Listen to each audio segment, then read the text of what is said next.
السلام عليكم اخواتي، مرحبا بكم في قناتي، قناه شيوات بشرى. كواليتي ديالي شي بشرى.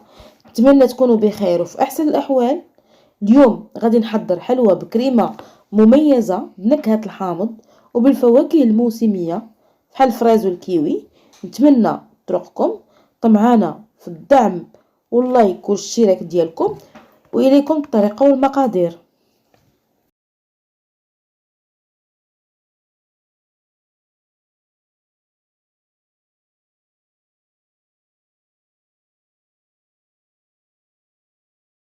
على بركه الله. عندي 150 غرام ديال سنيده، 5 بيضات متوسطين بحرارة المطبخ، و150 غرام ديال الطحين مغربل.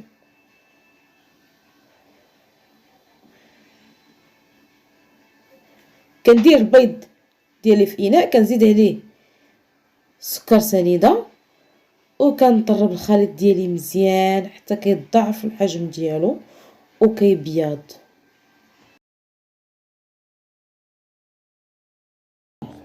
تقدر تاخد من هنا حتى ل10 دقائق 12 دقيقه على حسب الجهد ديال الباطور الكهربائي ديالنا. كنطربو حتى يبيض الخليط بهذا الشكل.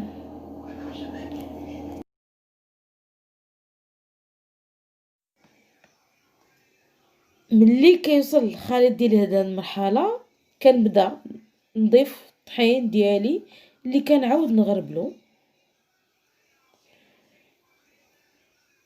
وكنخلط من الاسفل الى الاعلى بطراب يدوي اولا بسباتول. ما كنستعملش الطراب الكهربائي هنا، ولا استعملت الطراب اليدوي كندير هاد الحركه هذه، يعني غير بالمهل وما كندورش بالجهد. كنبقى هكا حتى كنكمل الطحين ديالي. شفتوا الخليط راه كيبقى خفيف، ما كيتقالش معايا حيت كنحرك غير بالمهل. هنا كندير الخليط ديال الجينواز ديالي في صفيحه د الفرن اللي مغطياها بالبابي سولفوريزي، و كنسرحو بسباتول. كنكون شاعل الفران على 180 درجه.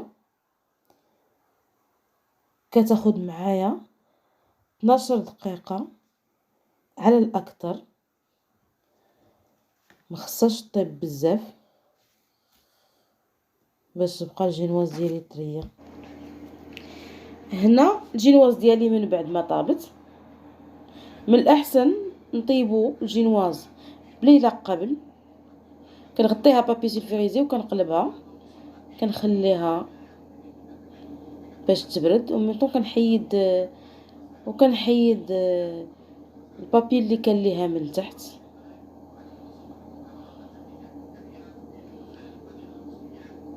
وكنحتفظ بها جانبا. السيرو اللي غنسقي به الجينواز ديالي فيه كاس ديال السكر وجوج كيسان ديال الماء اللي كنديهم يغلاو فوق النار، وكنحسب 5 دقائق وكيكون السيرو ديالي وجد. كنحتفظ به حتى هو باش نسقي به الجينواز. هنا غنحضر الكريمه اللي غنستعمل في الحلوى ديالي. عندي نصف لتر ديال كريمه الحلويات، علبه ديال جبلي، قشره ليمونه حامضه، معلقه ديال عصير الليمون الحامض او اقل، كيبقى على حسب الذوق. كندير الجبن ديالي هو الاول باش كنطلقو شويه بالطراب الكهربائي. كنضيف قشره ديال الليمون الحامض، كنطلقهم شويه بالباطور،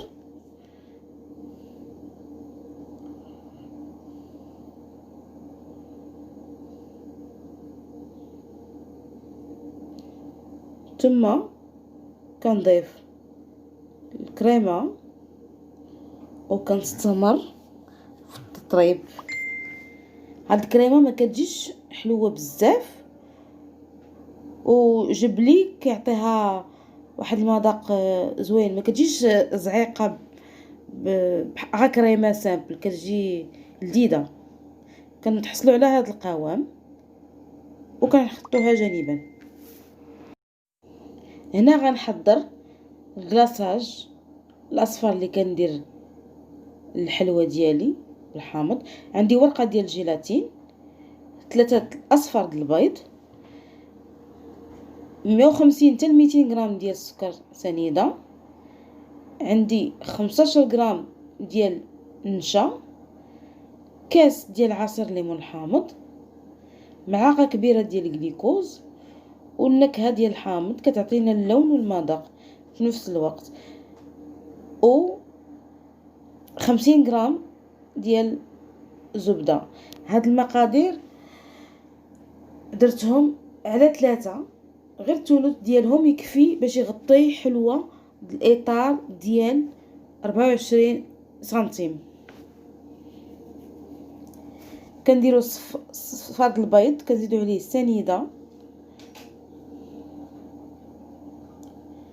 وكنحرك بالضراب. في نفس الوقت كندي عصير الحامض ديالي فوق النار يغلى،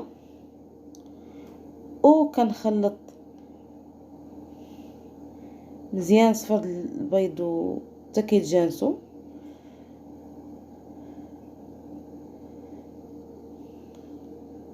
كنزيد المايزينا ديالي حتى هي وكنحرك مزيان. كنجيب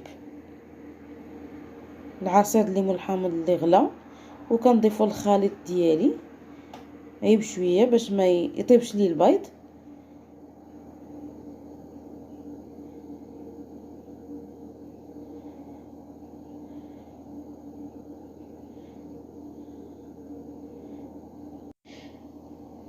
كنخلط وكنعاود نردو في الكاسرونه ديالي.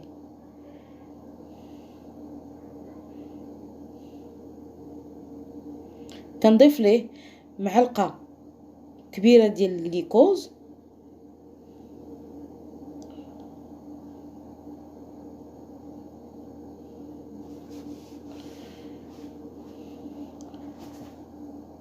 وكنديه فوق النار كيطيب بحال الكريم باتيسير حتى كيعقد. كنضيف ليه الورقه ديال الجيلاتين اللي عصرت، كنحركها باش تذوب فيه مع حد سخون. كنضيف نكهه الحامض كتبقى على حسب الذوق، اللي ما تيبغيش النكهه بزاف ما يستعملهاش. وكنضيف الزبده، كنصايبو كنحطو جانبا. هنا كنجيب الجينواز ديالي والاطار، كنقطع الجينواز ديالي. هاد الجينواز كتخرج ليا 2 مربعات، والمربع الثالث كنصايبو من الجوانب اللي بقاو معايا. كنديرها كطبقه وسطانيه. نتمنى تكون الطريقه مفهومه. هكذا كنكون وجدت 3 طبقات ديال الجينواز اللي غنستعمل في الحلوى ديالي. كندوزو للمونتاج. عندي سيرو اللي غنسقي به الجينواز ديالي، وعندي هنا شويه الاناناس، كان عندي كيوي وقليل من الفريز اللي درتهم فوق ورق المطبخ باش يمشي منهم الماء، والاطار ديالي والكريمه اللي صايب درتها في البوش ديال البلاستيك. كنسقي الجينواز ديالي، كنسقيها مزيان. كنجيب الكريمه ديالي وكنوزعها فوق الجينواز. نقدروا نستعملوا غير ملعقه في هذه المرحله هذه، غير لابوش كتخلي الكريمه كتجي متساويه ما امكن. كندير طبقه رقيقه ديال لا كريم كنغطي بها الوجه ديال الجينواز بهذا الشكل.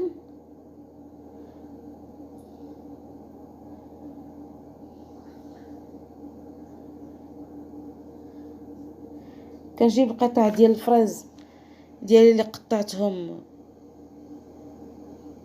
شرائح، كنستفهم فوق الكريمه وكنمشي على هذا الشكل حتى كنكمل.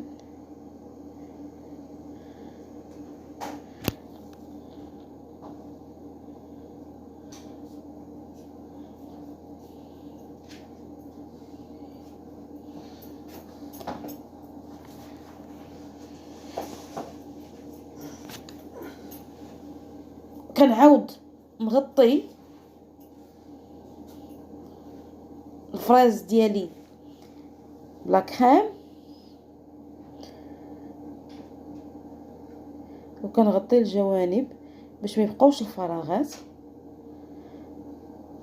في الجوانب ديال الحلوى. كندير كوش ديال الكريم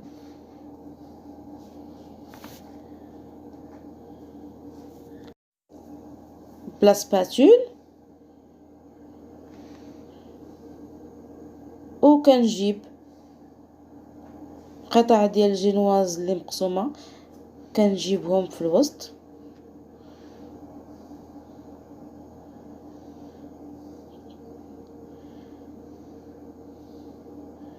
و كنعاود نسقي الجينواز بالسيرو. كندير طبقه اخرى ديال لا كريم، كنأكد على الجوانب كنغطيهم مزيان باش ما يبانوش الفراغات في الجوانب ديال الحلوى ديالنا.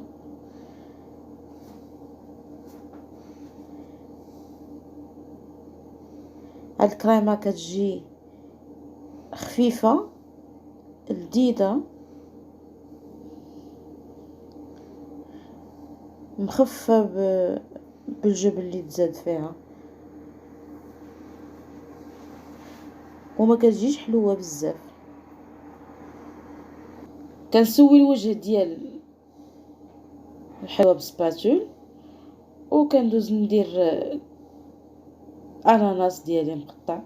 هذا اناناس ديال العلاب اللي نشفتو حطيتو فوق ورق المطبخ باش ينقص منه الماء باش ما تجيش الكريمه ديالنا فيها الماء.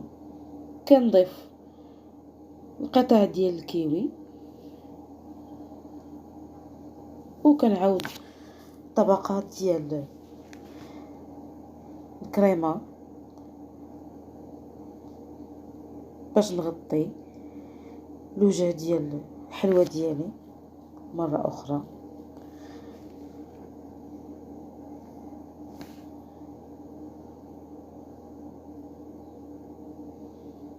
كنسوي الوجه بسباتول وكنجيب الطبقه الاخرى ديال الجينواز كنحطها من الفوق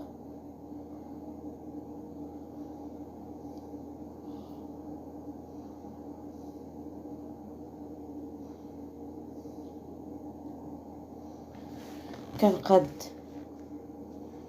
الوجه ديالها وكندير ليها كوش رقيقه ديال الكريمه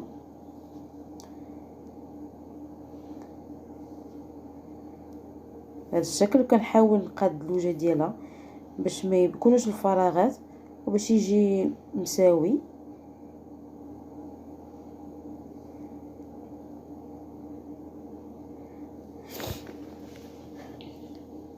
هكا كنكون بقالي غير كلاصاج ديال الحلوى ديالي. كنجيب كلاصاج اللي حضرت قبيله وكندير منه فوق السطح ديال الحلوى وكنقاد الوجه ديال الحلوى ديالي بسباتول.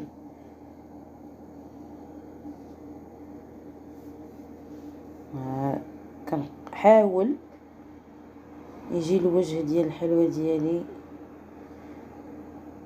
مساوي ما امكن. هنا كنخشي الحلوى ديالي في المجمد ترتاح. كنجيب شرائط ديال ورق المطبخ شوكولات بيض مذوب وكندير اشكال عشوائيه فوق الورق باش نزين بيهم الجوانب ديال الحلوى ديالي.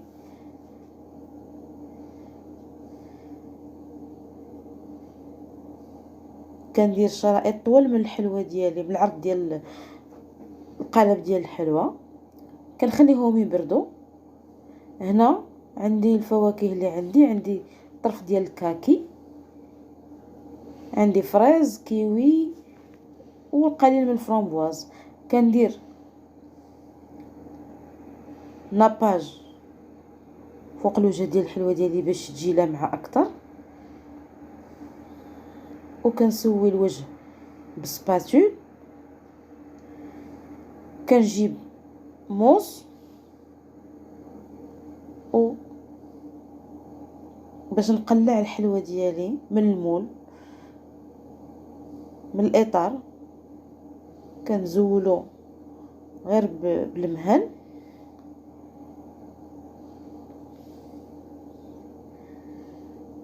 كنجيب الشوكولا اللي كان عندي مذوب، وكندير واحد دي موتيف بهذا الشكل. مبقاش عندي بزاف الشكلاط. كنحط الفواكه ديالي، كتبقى على حسب الذوق، على حسب الاختيار، وكنزوق بالفواكه اللي توفرت عندي. الالوان لاعبين دور في هذه الحلوى ديالي. كيوي،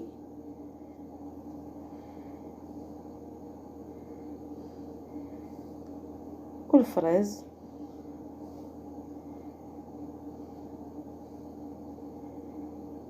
فرامبواز.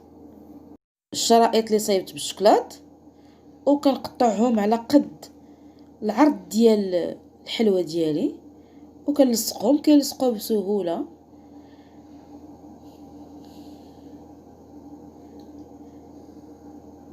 حتى كنكمل في هذا الشكل.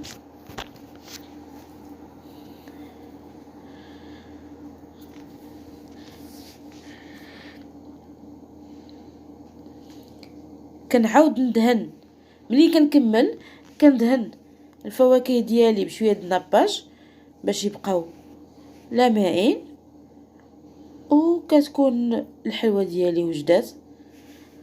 كيبقى لي الا نحطها في طبق التقديم. خواتي، كانت هذه هي الحلوى اللي وجدت، طريقه مبسطه، مذاق الحامض وبالفواكه، كتجي لذيذه. كيجي المنظر ديالها راقي الا كانت لا فينيسيون مزيانه. نتمنى جربوها تروقكم. مرحبا بالاراء ديالكم، بالملاحظات، بالاقتراحات ديالكم. نتمنى تدعمونا باللايك وبالاشتراك، والى اللقاء في وصفه مقبله ان شاء الله.